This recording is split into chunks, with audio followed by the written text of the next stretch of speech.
all Tsarukyan. He did a beautiful job taking him down, controlling Charles Oliveira. I want to fight for the title.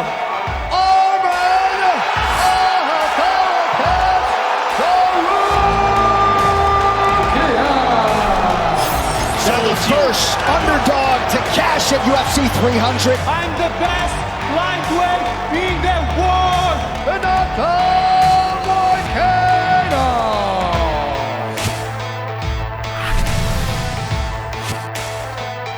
Welcome to UFC Unfiltered. Please tell me that's on video. I've never been happier. I'm made for a fucking podcast.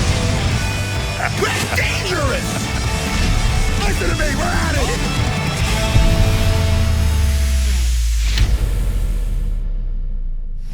Welcome to UFC Unfiltered.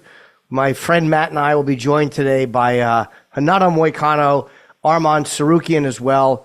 Number 1, number 10 in the lightweight division. Incredible fights, both of those guys. Beating Oliveira, split decision, and Moicano stopping Jalin Turner. I just watched the Renato Moicano fight again. Yeah. Do you know why? Because you probably just wanted to enjoy his jiu-jitsu. You wise little bird. Yes. I know, Matt. I love jiu-jitsu. I yelled it today at least 3 times. After I taught a nice butterfly sweep into threatening an Americano into an arm lock, I go, hey, we love jiu-jitsu. On 3. 1, 2, 3, let's go. So I'm still in kind of teaching mode. I'm very positive when I teach, Jimmy. Well, I thought you were going to come into the city this week. Can you come in this week? I think I can, Jimmy. What I mean, I would love that. Tomorrow and Friday. Yeah. The week's almost over. We could talk. Yeah, I would love that. Man. You know, I also want to do a day, maybe we'll do it another day, that I bring my daughter in. Sure. My 15-year-old, she has a jiu-jitsu match coming up on the next Lou Neglia card. There's only be one grappling match. It's her versus another teenage girl. And nice. A feet to floor jiu-jitsu match. So with my kid, because she's homeschooled, it's so cool, man, because, I do those morning classes. She's been getting up 5:30 in the morning, come with me to my school. She starts the day on like the elliptical, then she gets in class. Sometimes she'll do a private lesson with one of my black belts, Anthony Palacino, or else Zach Falla. I got a lot of nice, good black belts with different games. So I don't just make it all about me just teaching my kid. I make it fun. I have other people, she does wrestling privates. And so now she's doing 2 a day. She's there in the morning with me. And then she comes back at night. She does her homeschool during the day. And then it's by choice. It's not like I'm trying to be Tiger Woods' dad. No, of course. You know what I mean? You're not Earl Woods, right? Yeah. It's so not exactly Earl Wood, but it's fun. It's a lot of fun, and I'm so happy she's enjoying it. Yeah, it's a great skill, especially for a woman who's, again, you're going to be going out with guys.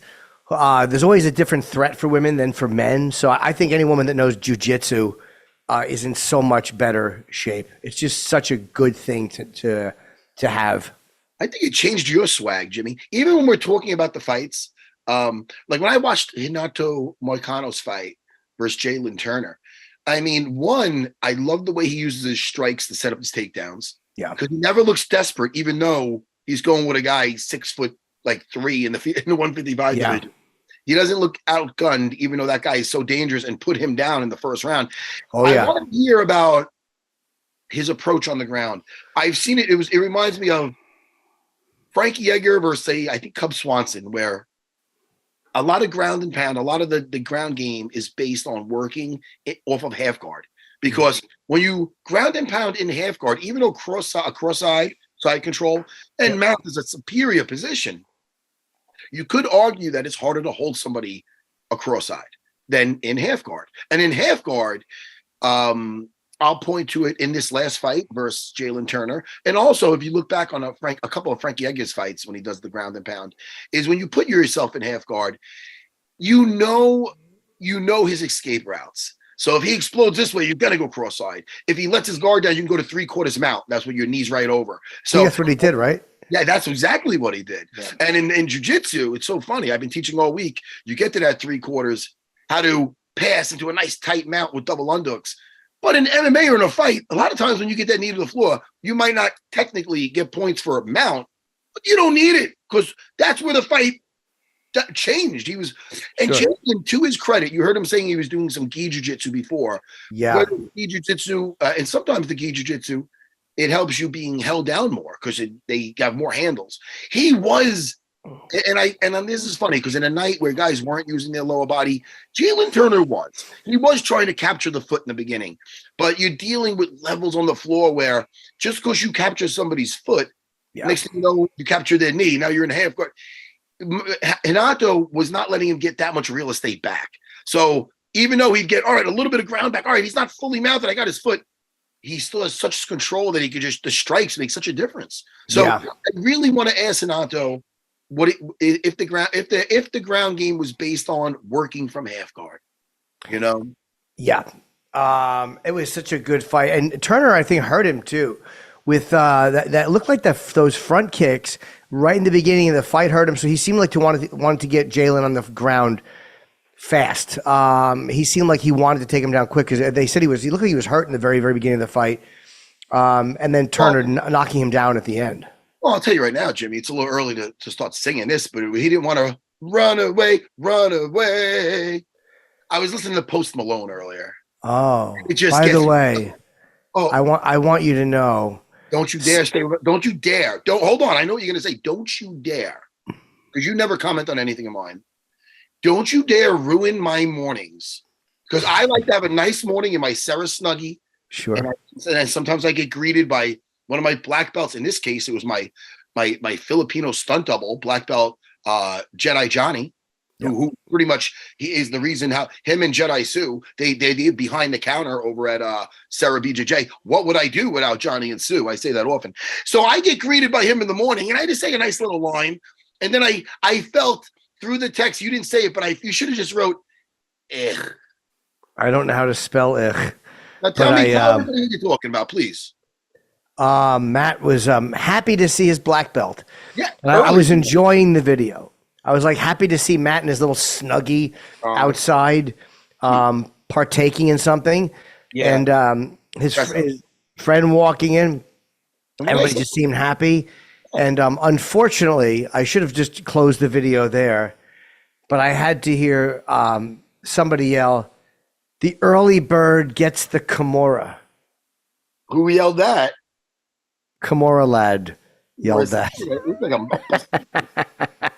Not Kimura, like Kimura Savage, and it was such a nice little exchange that I posted on my story. And people, sometimes I get a laughing emoji. Somebody will send me. I got a bunch of. I got you repeating what I said. The angry bird gets the Kimura. No, Jimmy loves jiu-jitsu, and then I saw a bunch of angry faces behind it. That's how I knew you were condescending. No, I just didn't like the angry bird. The early worm gets the Kimura. If you pulled up to a 7 a.m. class and you got greeted like that, you wouldn't be happy? I'm sure I would be. Of course I would be. But watching it on video made me unhappy. But I would be very happy to. If you yelled that to me walking in, "Hey, the early bird gets the Kimura," I'd go, "Yes, he does. I agree." But watching it on video, I wanted to throw my phone off the terrace. Anyway. Jimmy, yes, sir. I'm happy that Arman is here. Arman Tsarukyan is in the waiting room. Let's bring him in. Yeah. Number one.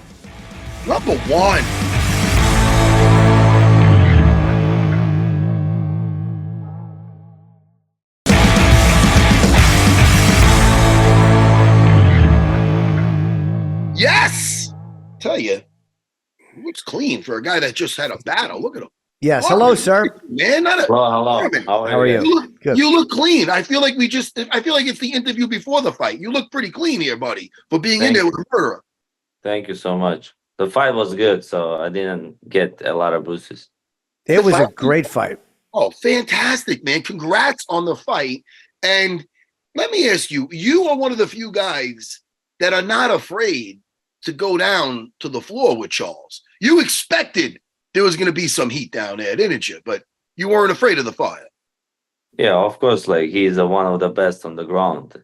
Of course, I was expected. Like, he's going to try, like, choke me do like kimura, like triangles, all that things, and I was ready for everything. So I was ready for guillotine, I was ready for darts, and I just posted video on my YouTube where we trained defend before, like in the black room or in UFC performance. I just did same thing that I did on the fight. And At the end of the fight, Yeah. sorry, Matt. In the end of the third round, I think it was a Darcy had you in, and he looked. I don't know. He didn't look like he thought he had it, but as a fan, I'm watching and I'm like, it looks like. How close were you to going out? How close was he to actually getting it? Because it looked to me like he had it locked in, but he didn't have the face of someone who had it locked in. If someone knows MMA grappling from that position, no way someone can choke, because it's a defense. You are in a flat position. You just like hold his hand and stay there. But if you try to get up from there, he can jump and like block your legs, and then you're gonna get bad position. That's why it was like 30 or 20 seconds, and I knew I won round 100%. Why should I like try to get up from or escape from there? I just hold, and I felt like the choke is not there, and I felt comfortable. But like people who doesn't know like grappling, they thought, oh my god, he's like almost died there.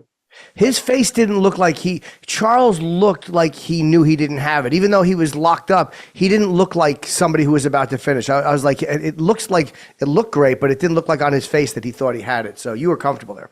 Yeah, but today I saw he gave interview, or I don't know, say to someone on the Instagram. I saw he said, I thought Arman like fell asleep. That's why I was smiling. No. Oh wow. If he said that, I smell bullshit, because in the beginning of the fight, that was a scary choke. I got a little, oh my god. On the beginning I was scared also. I said That's funny. I said no way. I'm done on the first round. I'm losing like in the first round, like with the guillotine. No, I gotta get out from there.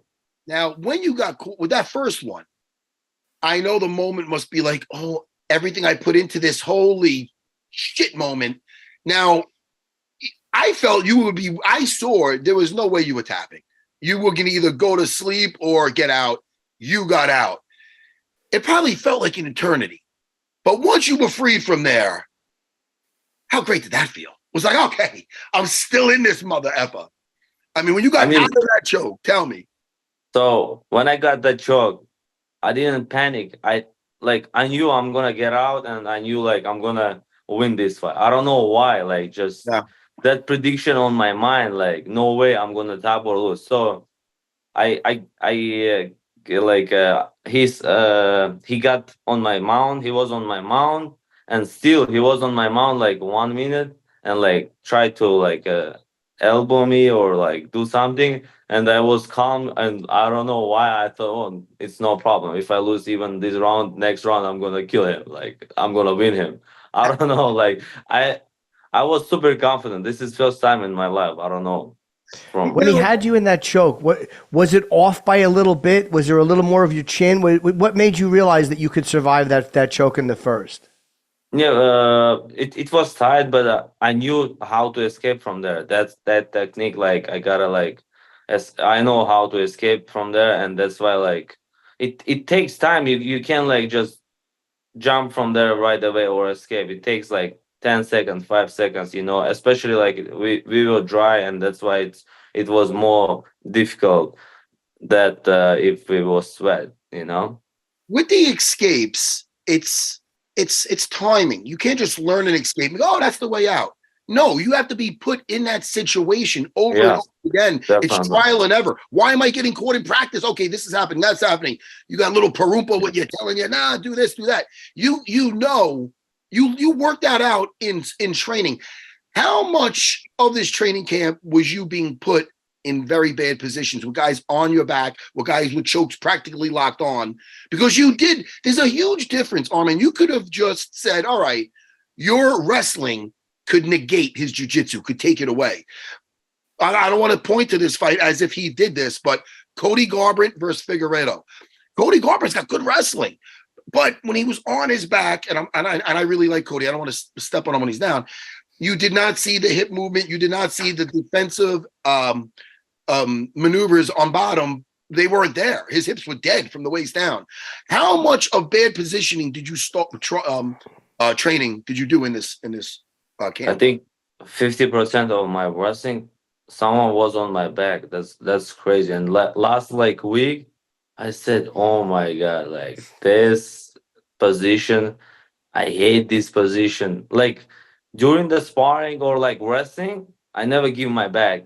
But like even that, someone like we started wrestle from there, escape every day from there, especially body triangle. So when he does the triangle, it's so difficult to escape. That's why like we work on it a lot, and we work, but the most we work on the back mount, so from the escape from the Reniki choke, because he's good there. And like Renik, if I give him Reniki choke, no way you can escape from there. That from that position, you're done. Yes.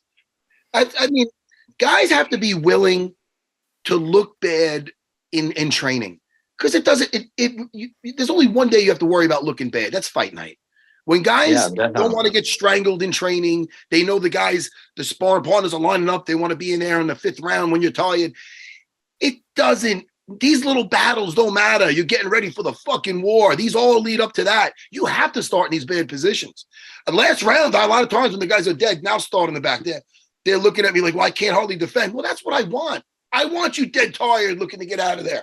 I saw at the end of that round, and we talked about it earlier, and I was going to bring it up before Jimmy did, when he was looking for either the Darce or the Anaconda, it was all optics. It was all visual. He was playing to the judges. I almost got him.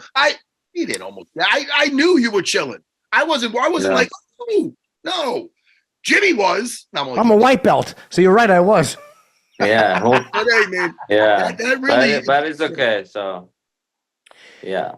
And Arman, on the way into the cage too, you had that fan who gave you the finger and you threw the punch. Do you know this guy apologized? I kind of like that he apologized. Did you read that he had said he was sorry for provoking you and flipping you off? He said he was sorry, and he congratulated you on your fight and said he just kind of got carried away in the moment. It was good, but like he asked me about tickets to UFC 303, or where's Connor's fight? 303. 303, yeah. So I gotta give him ticket.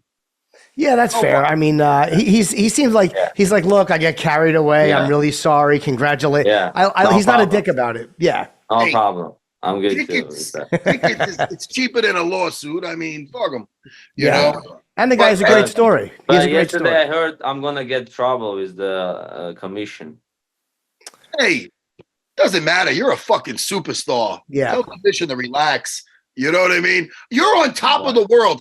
Hey, I don't blame you. I heard you could add in on this, that they were going to offer you Islam in like 7 weeks. And you said, and I like this, I really do. You said, look, I already had this situation. I stepped up on short notice. I fought him.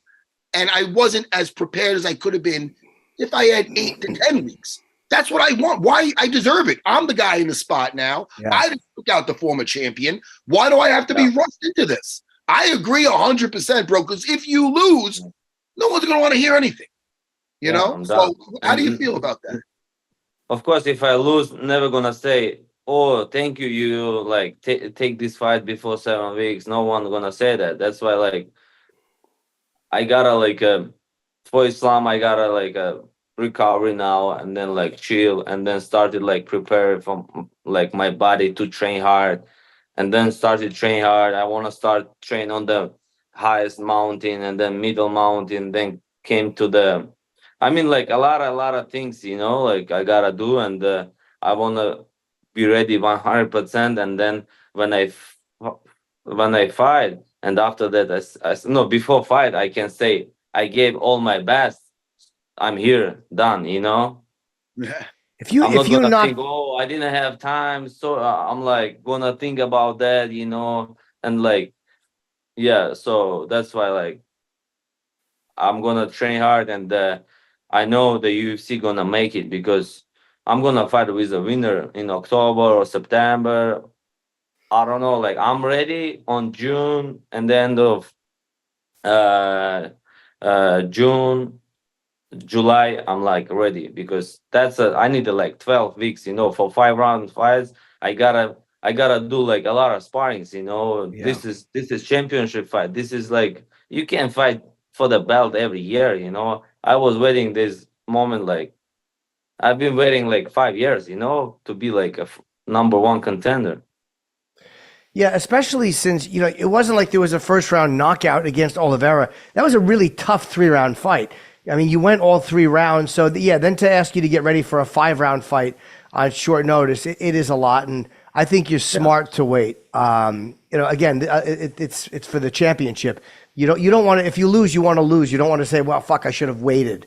You know what I mean? You want to go in there and know that you had the proper training camp. Yeah, it's my dream, to fight for the title, and until now I can't sleep very well. So I'm thinking maybe I should take. I'm like not like I'm like thinking, about that. What happened if I take and now I'm like jump to the training camp, start to train, but like I feel I don't have enough energy already, so I gotta rest a little bit because I was training like 4 months for the fight with Oliveira.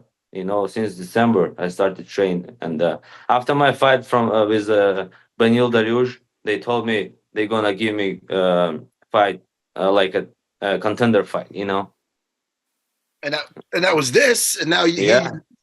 So I hey, won, man, and that's it. So they have to give me fight with the winner, definitely. hey, man, you proved it, man. I mean, the way you handled Charles, not many have. You know what Yeah, I and mean? now like people start to say, yeah, you can choke him, you can knock him out, like you like just won, like they think like a Charles like a not good fighter. I don't know, like people, it's crazy. You're never gonna win with Yeah. the. Hey, Yeah, listen, now they said no, Charles now is too old, you know, hey, he's not Arman, he's if not you in good shape. hey, if you would, there's always those people. If you would have knocked him out, they say, "Hey, he didn't submit him." I mean, listen, you can't. The thing is, you won. So by you winning, Yeah. you're gonna hear that shit. You're doing something right, man. Look at your last 3 fights. I mean, you deserve everything you got, and I don't blame you for waiting a little bit because I know even the emotional up and downs. You just beat that former champion. Now you can't even take time to be like, exhale. You got to go jump on the fucking Versa climber. Hey, I'm with you, man. You should be Thank you, I appreciate it. all the shots now. Thank you. Arman, Let's how go. long will it take you? Like after a fight like that, how much time do you need just to get your body ready to start training again? Do you give yourself a few weeks, or how long does it normally take your body just to kind of reset? So this week I already do like a light cardio, walk a lot, but I don't go to the gym. Like I do like resting or like hit pads. I just train like what I like. Just like take headphones, listen music, do like a little bit cardio, enjoy process. Like in the fitness club. Go there, talk with this guy, that guy. And not like a MMA training. You can't talk there. You just gotta like Yeah. go and push yourself. And I like training, so I didn't get like injured. I'm healthy, but there's still I need like a recovery. So that's why I can maybe I need like 2 weeks just chill, train, like for recovery. Just and that's it. And it makes Jimmy. I mean, you might think, well, what's 2 weeks? It is a huge difference because you Yep. take 2 weeks off, and then like, all right, now I'm ready. Well, now you only have 5 weeks to the fight, so now you're going to start a hard camp then. So it does make a huge difference. 2 weeks, all right. Now I got another 8 to 9 to 10 weeks. All right, let's go. Yeah, Because it's not only definitely. about resting the body; it's about resting Yeah, the mind. You can get definitely. burnt out, man. You need Yeah. that mental exhale before you I go had to get in the war. I had already that like this situation with Benil Dariush because I supposed to fight in September and then November and then December. I was already ready. I was ready on September, and like when they pushed that fight again, I said, okay, November. And then from November to main event to December. And like during the camp when I trained, I didn't have energy. I like my body like didn't listen to me, you know. I was like a burn, you know. And how much? I mean, it's been I think 5 years since you fought Makhachev. So I mean, you guys have probably both changed a lot, both grown a lot as fighters. And do you feel like you've improved greatly in that 5 years? I mean, even your two losses in the UFC, both were decisions to tough guys. They were great fights. Do you feel like you've grown a lot in that last 5 years? Of course. I got a lot of experience, you know, especially to be in UFC. I'm not excited like I was in my first fight. You know, when you get in UFC, you're like, it's the first time they give you like a T-shirt with your last name. You know, like for fighter, it's a big deal. You know, you like sign posters.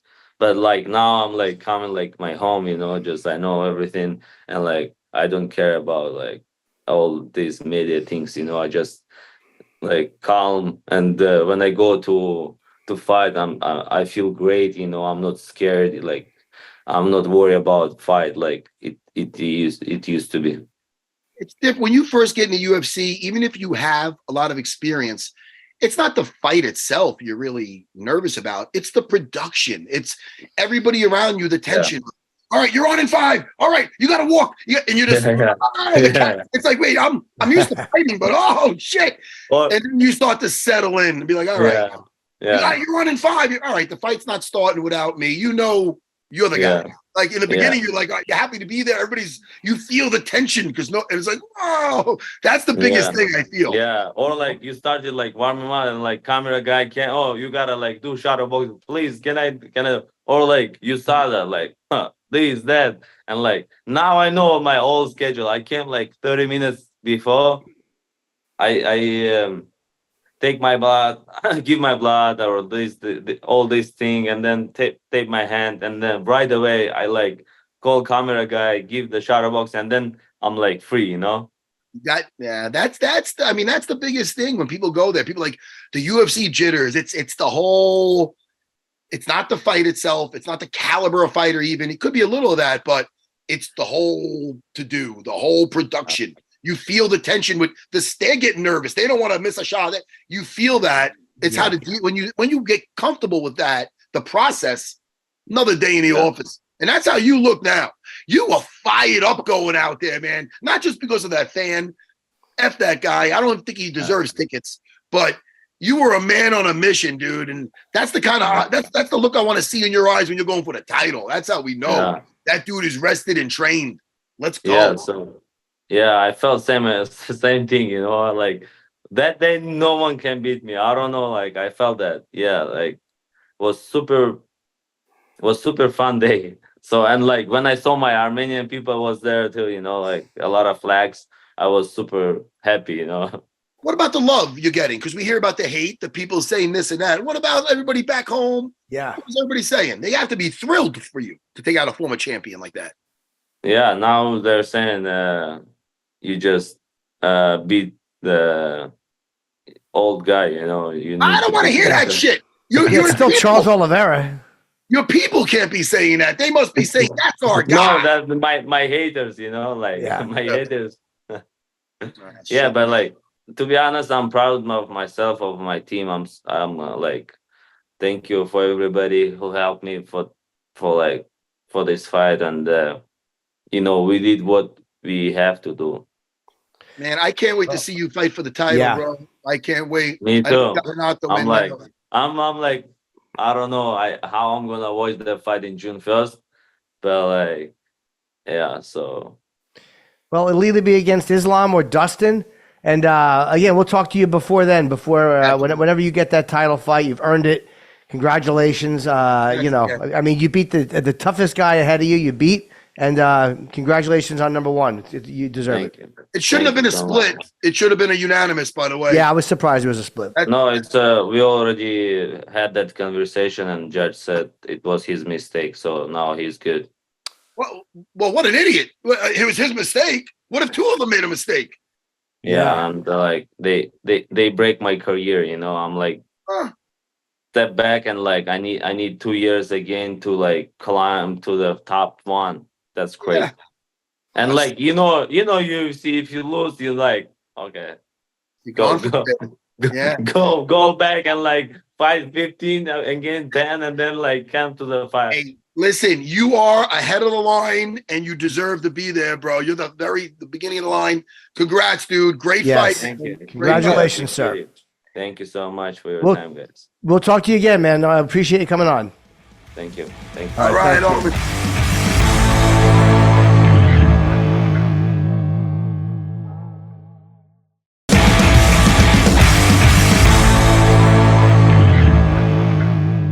And we have our next guest, Renato Moicano, is in the waiting room. Get him in here, man. This guy's so entertaining. He's Yes, so entertaining, and I love his jujitsu. I know you do. I do, Jimmy. Yeah. Oh my God! I'll tell you his personality. I heard he has a new podcast. He was trying to get Joe Rogan on it. Yes, it's something that Show Me the Money, I think it's called. Yeah, I think he went to school for finance. I could be wrong. And he mentioned a book that he told everybody to get. I'm About not money. Yeah. Yeah, man. I want to hear about that. You know? Yes, that was a great fight. I mean, he's last three fights: Brad Riddell, Drew Dober, and Jalin Turner. I mean, here he is. I'm sorry, my brother. I was muted over here. What's up, Matt Serra? What's up, Gene? How you doing, buddy? Good. Hey, How are you? listen. Very good. Congratulations, brother. Congratulations. Thank you so much, my brother. One more fight. It was so great, man. It was so great.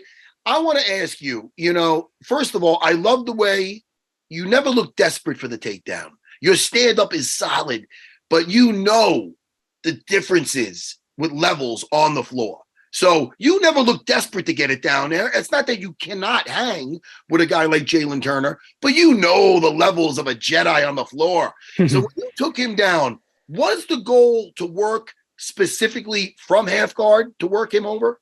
Yes, I have been working on the half guard a lot because back in the day, especially when you are a jiu-jitsu guy, you are always trying to progress, right? To get the back, to get the mount, but you have to first get them tired, right?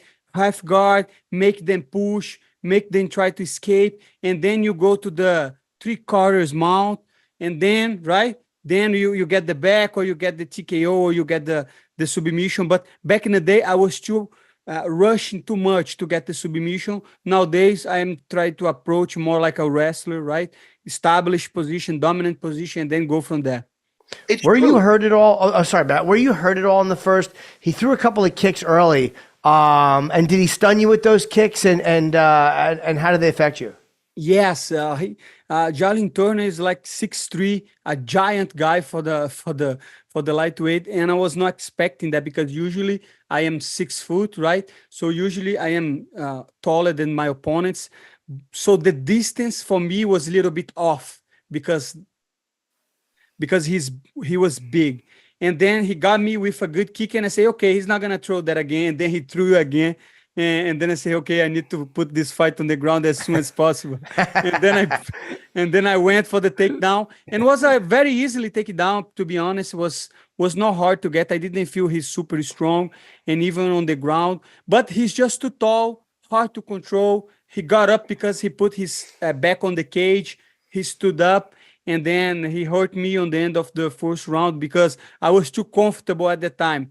At the time, I say, hey, now he cannot hurt me because he's a little bit tired. So I am winning that round. So I just will take my time and get him on the second. But then I was too comfortable and he got me. And then I got him on the second. So it was a good fight overall. Were you surprised? Oh, I'm sorry. Were you surprised, before I forget, that he kind of turned around and walked away after he knocked you down? Did he think you were out? And then he gestured to the referee. I still don't understand what that was. Yeah, I think he was trying to impress, right? Like everybody's saying, the Mark Hunt stuff. But I do think that he was trying to force the stoppage, right? Because he knocked me down, and then he was looking for the referee. That's not your job. Your job is fight. Let the referee do his job. So he made a mistake, and I make sure, and I was sure to make him pay, and I did. Yeah. And not to mention, I just watched the fight again. You got right back up. It's not like you had birds over your head. You got back up, looking at him, and then he's going to the ref. So I'm with you on that. I felt Jalin was kind of being like, hey, man, you got to stop this. Yes. And obviously the ref was not going to be hoodwinked. You know what I mean? Yes, He's just like, hey, man, something might end it. You got through. Your corner lets you know you might have lost that round because of that, even though you dominated the whole round. Isn't it frustrating where you could dominate a whole round and then one punch and you're like, oh, I'm fine. But then they give them the round. You're like, what?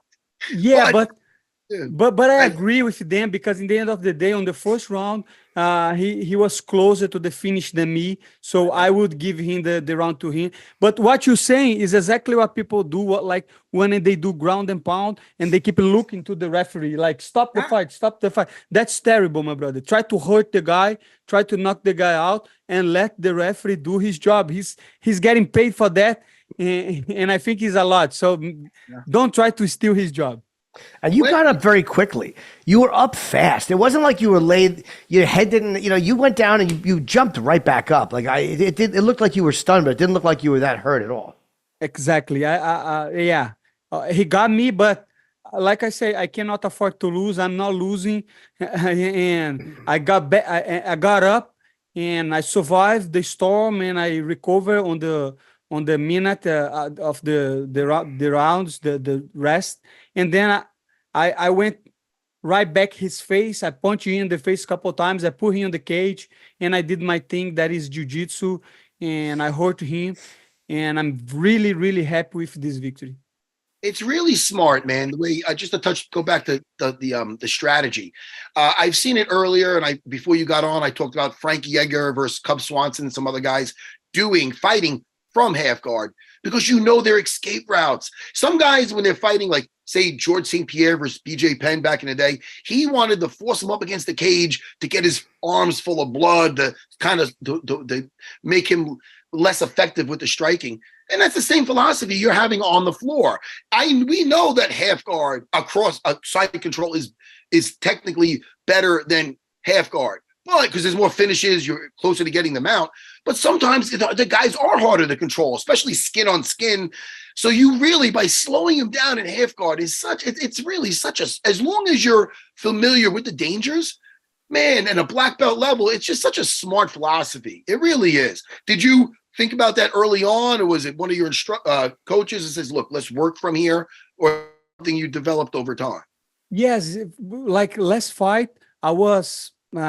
when I fought Drew Dober, I got a really quick takedown on the first round, and I dominated him the whole round, making him getting tired and all that stuff. And on the second round, I got another fast takedown, like quick takedown.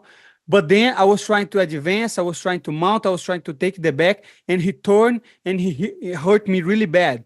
So since that, we have been working on positioning and ground and pound a lot, because with my jiu-jitsu and with my wrestling right now, I will put everybody down and I will beat the shit out of everybody. And if they want the escape, give me the back and I finish you. Did you really, before you were fighting, you thought of you went to law school, or you were going to go to law school? No, I went to law school. I did like 2.5 years, but then my father stopped to pay, and then I started to try to be a fighter. That was when I gave up everything and say, hey, now I'm gonna be an MMA fighter, and I have been doing that since then. I'm Jimmy, I'm just gonna say, I'm happy your dad didn't pay for your schooling. This is great. I like watching you fight. Yeah. I want to say thanks to your papa. That's great. Me too. Right? Yeah, me too. How close to graduation were you? I was 5 years. I was 3.5. So 2.5 years, like the half. So after fighting, what kind of law were you going to do? Do you know? No, I don't know what I'm going to do after fighting. My plan is to be very wealthy and successful in MMA and live off the fruits of my labor.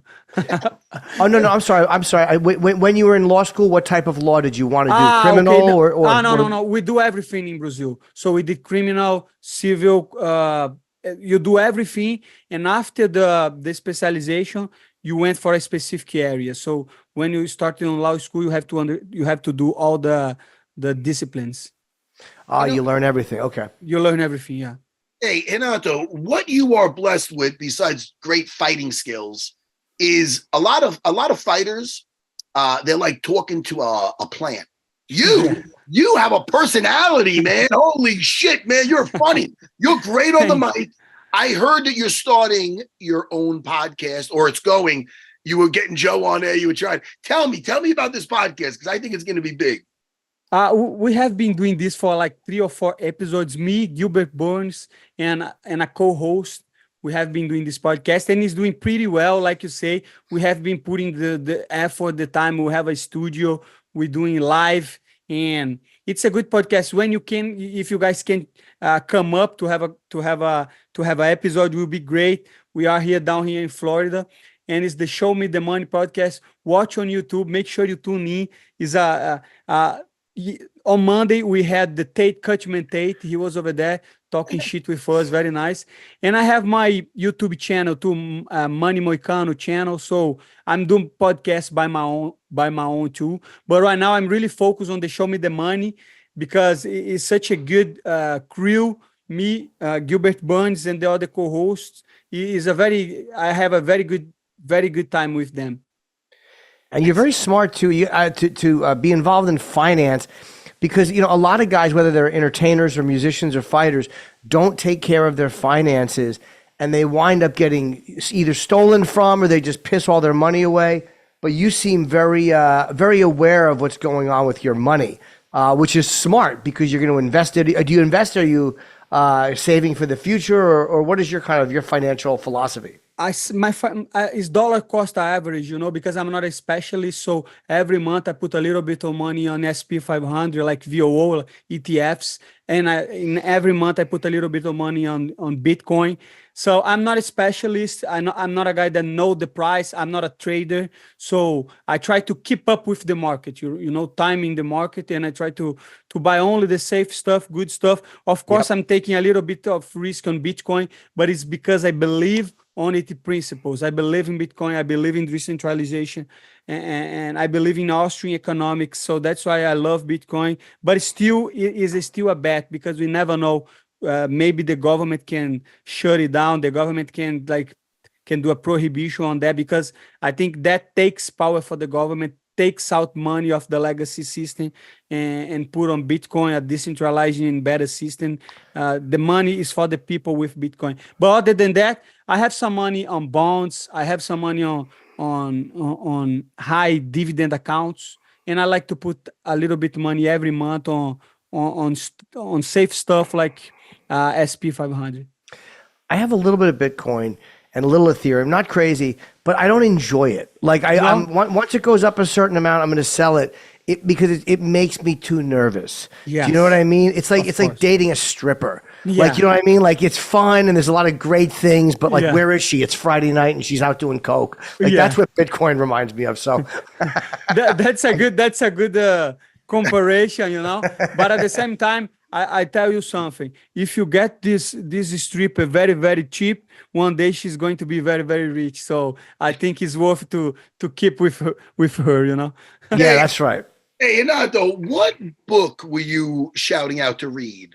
I was shouting out this book in Portuguese. Is As Seis Lições. That means the 6 lessons of Ludwig von Mises. But in English is another subtitle. I think is Ludwig von Mises, The Human Action, Ideas and Politics.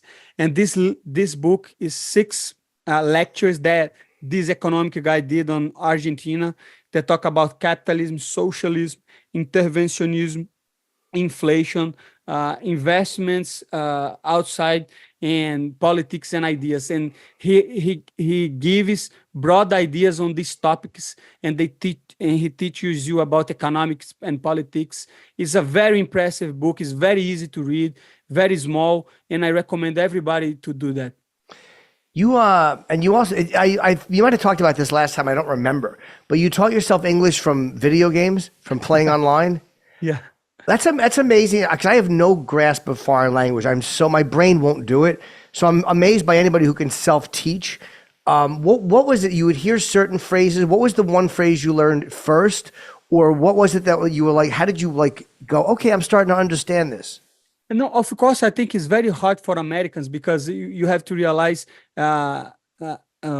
English is the language of the world. So even though when I was in Brazil, like, and I was a kid, I was hearing like Bobby Marley, right, songs, and I was hearing like I would go to the movies and read the subtitles, but I was hearing English. So first I was there with the music, because I would try to one love, one heart. I would just say the song. I didn't know the meaning, but I was but I was singing my favorite songs, and then I would go to the Google and say, what's love? What is this? And I was translating.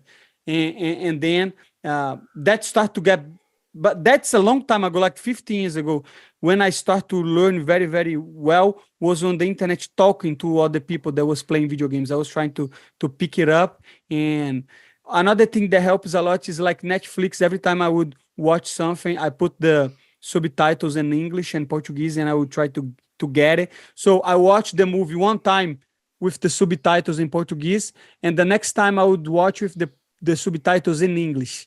So now I know what they're talking about, and now I know the word in English. So first, I would remember the movie and put again with the subtitles in English. That's very interesting. I never heard of that approach. That's pretty cool. Yeah. You're somebody willing, like you're a really good student of things. That's why you're so great at jiu-jitsu. It's why you're good with finance, law school. Like you're a good student. Like you're good at kind of absorbing things. And I think for a fighter, I mean, some guys can't speak English, but I mean, I think it helps with with getting better fights too, because people hearing you, that your personality, it invests fans in you more. So I think it's great that you can, because it just helps ingratiate you to more fans who will then want to either see you fight or not like what you say and want to see you lose. It doesn't matter as long as they want to see you fight. Exactly, I agree with you. They got fired up. Renato Moicano gets people fired up on that mic. and it's not forced. It's all coming out very natural. You see Joe Rogan just smiling the whole time. All the time, just smile like crazy. He just wants to let you go. It's almost like just let him go on that mic. It's so great, man. Hey, I just want to say congrats again. And I want to know, who is next for you? I can't wait to see who's next. Do you have anybody in mind?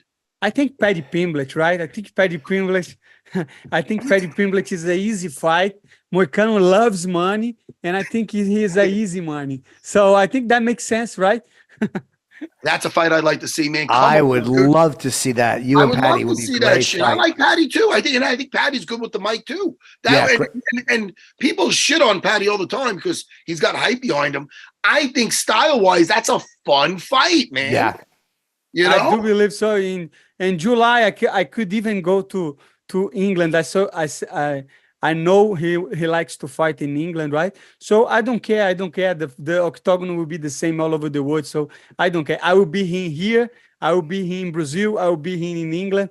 Prepare yourself, Paddy Pimblett, because I'm gonna beat your fucking ass. Renato Moicano.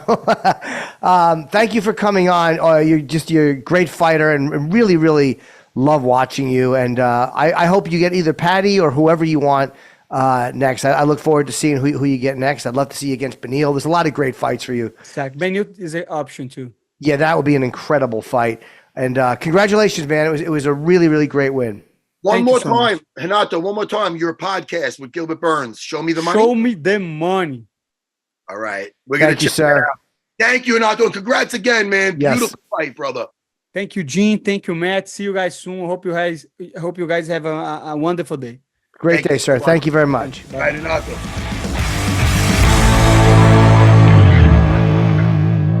Hey, man, I am a fan. He's great. A fan all around. I think that guy's got a great personality. I think he's hysterical. And he's a smart guy.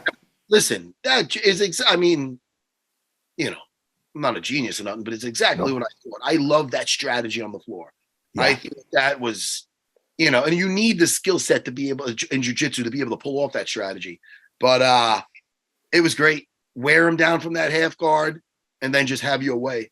You know, that was just listen, he's a smart guy, that Renato Moicano. Yes, he is, very much. Jimmy, hey, yes, man. I hope I see you this week. Let's talk later. I hope I get a chance to see you sometime this week because I'm in town and would love to and would love to I want to show me talk when you're something. going to be down at the Hensel Gracie Academy. Let me know your times and we'll talk about it. Well, I'll also work around your schedule. I mean, whatever you want to do, I'll do. Yeah, all right, man. We'll talk. We'll talk after this. What do you want to talk, Jimmy? This was a pretty good show. I love talking to these guys. That was fun. I do too. New episode. We didn't put one up last week. My wife and I. The podcast is called Sword Fight, and we interview my ex-girlfriend, who's got a massive TikTok following. She's my ex-girlfriend. Her name is JK Ultra. She's a conspiracy theorist and really into aliens, like really, really heavy into that stuff. And I don't say conspiracy theorist to be degrading. I'm just saying like that's her wheelhouse. Yeah. And she's my ex-girlfriend, and I had my wife and my ex who are best friends. Fucking idiot I was to introduce those two. Because all they do is talk shit about me. What a terrible boyfriend I was. What I do wrong as a husband. So anybody that thinks I'm an asshole, you'll enjoy this episode. Shoot, I'll watch. I don't think you're an asshole, though. I don't. Thank you, Matt. Appreciate that. Jimmy, hey, I will talk to you shortly. Yes. Me too, buddy. And there's some things I want to learn, so I really hope you can come. Well, don't make fun of my posts on my Instagram anymore with the Kimura. Well, I just sent that to you. Okay, you're right. Yeah, no, early bird gets the Kimura. You're not wrong. I'll even say it if you want. Don't say it again. I will see you. I'll talk to you after, Jimmy. All right, buddy. Goodbye. Bye, everyone.